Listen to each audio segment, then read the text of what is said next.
Bonjour, c'est Lucas Bernard pour The Cinema Show. Can she be late for her Pardonnez-moi d'interrompre un instant la musique, mais nous avons un invité de marque que j'aimerais accueillir comme il se doit. Bonjour Lucas Bernard, très heureux de vous avoir en notre compagnie pour cette interview sur The Cinema Show. Déjà, première question, comment est-ce que vous vous sentez et puis quel est votre ressenti vis-à-vis de la projection de votre film à toute allure? La salle était particulièrement réactive. Donc c'est un film, c'est une comédie. Donc de toute façon, c'est Gérard Jugnot qui disait que les comédies, elles ont ça de sympathique et de difficile, qui est que voilà, on est là pour faire rire les gens. Si les gens rient, on l'entend tout de suite. Mais après, on s'aperçoit qu'en fonction des salles, peut-être en fonction des régions, les rires viennent pas forcément avec la même vitesse au même moment, si la salle est pleine et tout. Et là, ça a réagi très très vite. Dès le début, on a entendu que des rires démarraient, donc c'était assez agréable. Donc plutôt une bonne surprise du coup. Ah là, c'était c'était particulièrement agréable. J'étais donc avec Ariane Toscan-du-Plantier, la distributrice du film, et on a fait plusieurs salles. Celle-là, ça réagissait vraiment très très bien. Ah, comme quoi, à Montpellier, on est les meilleurs, peut-être. Ça, c'était bien. Est-ce qu'on peut revenir principalement et rapidement sur la genèse autour du film? Comment ça vous est venu, l'idée de faire ce film? Alors, c'est un partenariat avec le producteur Florian Maul, qui du coup, comme on cherchait différents films à faire et qu'on essayait d'explorer d'envisager plusieurs hypothèses avec des films de styles différents, m'a proposé de faire une comédie romantique, et il avait donc cette idée d'une hôtesse de l'air et d'un officier de sous-marin, qui est assez vite devenu un steward et une officier de sous-marin, pour renverser la proposition de départ au maximum, pour que ce soit le plus étonnant et le plus exotique au départ, parce que comme de toute façon on finit par un stéréotype, la comédie romantique amène au couple, la seule richesse qu'on peut avoir, c'est la complexité du chemin parcouru pour y arriver. Justement, en parlant de cette comédie romantique, c'est un genre qui est quand même très codifié. Oui. Est-ce que vous vouliez plutôt vous plier aux codes qui sont normalement visibles et dans ce genre-là, ou est-ce qu'au contraire vous vouliez plutôt partir sur quelque chose de plus atypique? Le but du jeu, c'est toujours d'imaginer une boîte à chaussures et de faire rentrer un maximum de pétards dedans. C'est-à-dire que ce qu'il faut, c'est garder suffisamment d'éléments de la comédie romantique pour permettre au spectateur de se repérer à l'intérieur du film. Et donc, la rencontre, le fait qu'il tombe amoureux, le fait qu'il refuse l'idée du sentiment amoureux. C'est la mécanique de base de la comédie romantique, c'est que les personnages ne savent pas qu'ils sont amoureux. C'est les seconds rôles qui le savent à leur place. Et ça fait partie de la richesse de la comédie romantique. Du coup, de vraiment avoir une histoire qui avance, généralement, avec des points de pivot qui sont amenés par les personnages secondaires. Là où, par exemple, dans un genre, un survival, l'idée c'est que y a un personnage principal qui résout les problèmes sans dépendre des personnages secondaires. La comédie romantique, le personnage principal, s'il était seul, jamais il arrive à se rendre compte qu'il est amoureux. Donc voilà, donc ça c'est vraiment intéressant d'avoir comme ça, d'utiliser ces attendus de la comédie romantique, avec à la fin la course vers l'amour, la réconciliation en public, enfin d'ailleurs toutes ces choses-là qu'on a déjà vues et qui du coup sont des passages obligés qu'il est intéressant de twister. Et après oui, le but c'est de faire la chose la plus étonnante possible, et donc le fait d'inverser les propositions, c'est-à-dire d'avoir plutôt le personnage de la blonde, finalement, c'est plutôt Pio Marmaille qui est dans le plaisir, évaporé, mais non, mais tout va bien, c'est Marie. Voilà, il a vraiment un rôle à la Marilyn Monroe. Et dans ce film, oui, Cary Grant, c'est plutôt Yaïdara. Pour ce qui est justement des acteurs, on peut en parler aussi. Au casting, on retrouve Pio Marmaille et Haïdara, dont vous avez parlé, aussi José Garcia. Est-ce que c'est des acteurs qui ont directement émergé lorsque vous avez écrit le scénario, ou est-ce que c'est venu avec le temps? De toute façon, moi, quand j'écris le scénario, j'essaie de laisser les portes ouvertes. Et après, c'est venu assez naturellement, dans l'ordre, effectivement, parce qu'ils apportaient chacun une pierre au projet. Pio, parce qu'il avait la folie qui permettait d'avoir le personnage devenait crédible, justement parce que on peut croire que Pio Marmaille, il va rentrer dans un sous-marin et que tout le monde va le trouver sympathique. Que Ayer, on peut tout à fait croire que avec c'est la beauté magnétique qui est là, elle peut s'imposer son autorité à tout ce petit monde. Et José, il avait ce truc qui est assez particulier, qui est que il arrivait à jouer son personnage de commandant de sous-marin au premier degré, comme si réellement c'est quelqu'un qui gère un sous-marin, dans le cadre d'un film d'humour. Et ce mélange de à la fois faire les choses très sérieusement, mais permettre l'humour, c'est vraiment un angle d'attaque qui lui est propre, qui est pas si fréquent en fait. Pour ce qui est du rythme, c'est quand même une chose qui est à prendre en compte et qui est très important dans une comédie.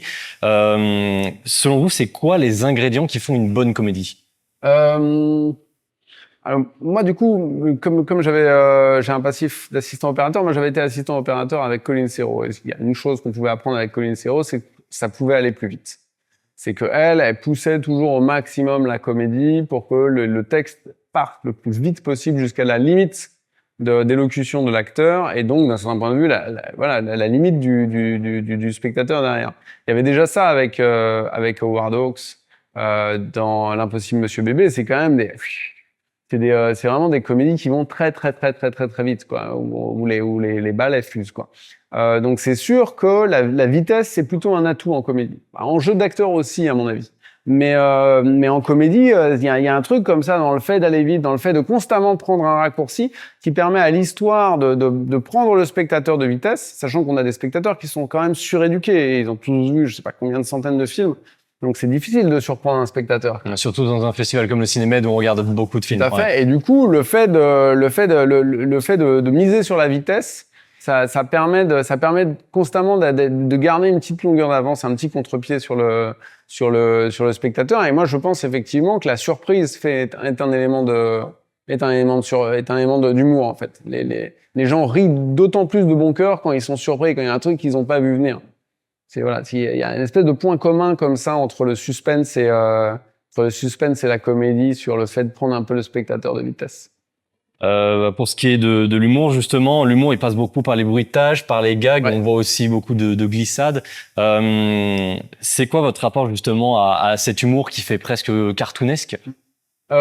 D'abord, c'est un plaisir totalement jubilatoire de rajouter des bruitages. Il y a vraiment un truc de gosse, hein. Dans le film, il y a tout un aspect du projet qui consiste à faire un cadeau à l'enfant que j'étais quand j'avais 12 ans et que j'allais au cinéma. Ça, c'était très clairement... moi, je me suis fait plaisir, toute l'équipe s'est fait plaisir de ce point de vue-là. Rajouter des bruitages, ça accélère, ça souligne certaines choses et ça les accélère. Et c'est surtout, ça fait un effet drôlatique immédiat. Et il faut arriver à trouver le petit dosage qui fait que ça reste un peu subliminal. C'est-à-dire qu'on l'entend ou on l'entend pas. Mais quand même, on a entendu un petit toing. Et du coup, je trouve ça assez drôle parce que, en fait, comme on va très vite sur les dialogues, le public est quand même obligé de se concentrer un tout petit peu sur les dialogues. Et c'est comme si on avait rajouté des petits éléments d'humour comme ça, des petites pichenouilles, qui fait des petits. Et à chaque fois qu'il y a un truc qui est déplacé, un mec qui bouge, ça fait viche, ça fait bouge, ça fait ch'touing. Et ça donne beaucoup de vie en fait et de vitesse à la mise en scène. Vous parliez de l'enfant justement, est-ce qu'on pourrait considérer ça comme le film que vous auriez voulu voir étant enfant? C'est une question intéressante ça parce que en fait ce qui est très curieux, c'est que moi quand j'étais enfant, pour moi, le cinéma, c'était une porte ouverte vers le monde des adultes. C'est-à-dire que j'allais au cinéma pour voir le monde des adultes. Et donc, c'est comme si j'essayais d'aller voir des films qui étaient un tout petit peu plus au-dessus. Là, quand j'avais 10 ans et que j'allais voir Danse avec les loups, c'était quand même un film où j'avais l'impression de « Oh, je vais voir un film de grand, comme ça ». Et pendant jusqu'à 20 ans, il y a ce côté, on va voir des films un peu plus grands, un peu plus intello, un peu plus durs, qui vous ouvrent des portes, en fait, vers un autre univers.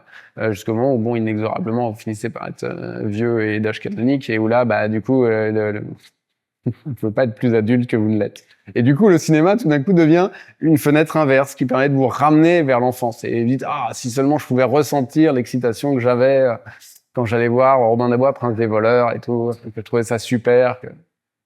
Et du coup, voilà. On peut aussi parler de la musique qui a une place importante dans le film. On a notamment, on va pas trop spoiler, mais il y a un passage un peu comédie musicale. Est-ce que c'était une volonté d'intégrer ces extraits musicaux? Est-ce que pour vous la musique a une place importante dans le cinéma? Alors de toute façon la musique est fondamentale. Il y a effectivement deux paramètres. Il y a deux choses un peu différentes. Il y a d'une part le fait que les personnages chantent, l'équipage chante, qui pour moi était une façon de symboliser et de donner de la réalité à l'esprit de corps qui se trouve très fort dans les sous-marins. Parce que du coup, si les gens chantent ensemble, c'est qu'il y a un esprit de corps. Et il y avait ça dans les films de John Ford avec Rio Grande, des trucs comme ça. À un moment, les Tuniques Bleues, ils chantent ensemble. Il y a toujours un moment, il y en a un qui prend la guitare et il chante. Ce que je trouve assez beau, moi, d'avoir quand même comme ça des parenthèses musicales. Le fait qu'à un moment, il y a un petit match retour et où c'est Pio Marmaille qui se met à chanter et les sous-marins et les mariniers qui chantent ce que chante Pio Marmaille, c'est à la fois, il fait partie du corps des sous-mariniers et en même temps, il les tire vers lui. Et à côté de ça, il y a tout un score de musique de film extra-diégétique où là, on y allait les pieds en avant. Parce que, donc avec Christophe Dandin qui a composé la musique, on s'est dit, il faut de la vraie musique d'aventure, il faut une musique qui envoie, parce que c'est aussi la musique qui va donner de la crédibilité aux sous-marins, dire, on a un sous-marin, c'est pas anodin, et que si on commence à avoir une musique qui fait trop de tyroli-pampon, il y a un truc de crédibilité qu'on va pas avoir. Alors que pour moi, ce qui était drôle, ce qui était puissant, c'était d'avoir, un effet d'humour dans un vrai film d'aventure. Le parallèle qu'on peut faire, c'est avec Santa de Alain Chabat. Santa de Alain Chabat, a priori, du contraire, les adultes savent que le Père Noël n'existe pas. Mais ce n'est jamais dit dans le film. Et du coup, Alain Chabat, il fait un vrai film très sérieux d'aventure sur le Père Noël qui a un vrai problème, qui doit livrer des cadeaux, quoi. Et donc c'est drôle parce qu'on sait qu'il n'existe pas. Mais lui, en tant que réalisateur et en tant qu'acteur, il fait très sérieusement le Père Noël qui a un problème pour livrer ses cadeaux. Et ben nous, on faisait un peu ça, c'est-à-dire qu'on disait, on sait bien que c'est pas possible qu'il y ait un steward qui rentre dans un sous-marin, mais du coup, c'est des vrais sous-mariniers qui gèrent un problème de sous-marin. Et le fait de le faire comme ça au premier degré, ça donne une espèce de rencontre entre le personnage de Pio qui est là-dedans comme un chien dans un jeu de quilles, qui fait un effet comique qui est très touchant en fait. Et du coup, on peut presque dire qu'il y a un paradoxe en fait entre la musique qui fait presque sérieux comme vous l'avez dit et l'humour qui fait plutôt cartoonesque. Je ne sais pas si c'est un paradoxe, mais en fait, la musique de comédie, il n'y a pas de comédie. Alors, en tout cas, ce qui est sûr, c'est que, à ma connaissance, il n'y a qu'une musique de comédie romantique, c'est dans Love Actually. Il y a un vrai score de musique de comédie romantique qui, du coup, est une musique mélo.